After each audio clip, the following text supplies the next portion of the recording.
Well, the political winds here in the Lone Star State may be shifting. After being solidly Republican for decades, some analysts say that the presidential race in Texas right now is neck and neck. Political reporter Jack Fink in our CBSN DFW studio with a little bit on why and also what some people think about that. Jack? Well, Doug, the Cook Political Report moved Texas from lean Republican to toss-up. The group says there's uncertainty because a lot of people have moved into the state since 2016 and because the polls are close. The Real Clear Politics average of polls shows the president leading here by just 2.6 percentage points.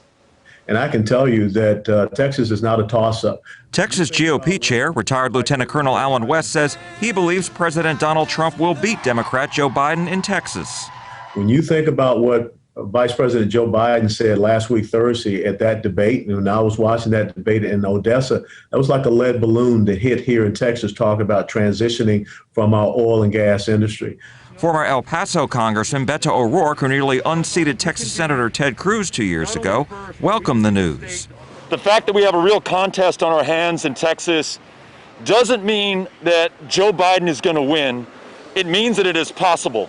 O'Rourke, campaigning in Garland for State House candidate Brandy Chambers, says Biden could win Texas if early voting continues its record pace. And we will not only have a Democratic majority in the State House, Joe Biden, on the night of November 3rd, will become the first Democratic nominee in 44 years to win the Electoral College votes of Texas. Well, it's big news, obviously, because Texas is the second largest state in the union. SMU political science professor Matthew Wilson says the president needs to win Texas if he wants to be reelected, and still gives him the edge. I'd still rather be Trump than Biden right now in terms of winning Texas. I think he's more likely than not to win it, but it's by no means a shoo-in, and it's more competitive than Texas has been in a long time. Biden's running mate, Senator Kamala Harris, will campaign in Fort Worth, McAllen, and Houston Friday, and former New York City mayor and Democratic presidential candidate Mike Bloomberg is spending millions of dollars in Texas on TV ads for Biden.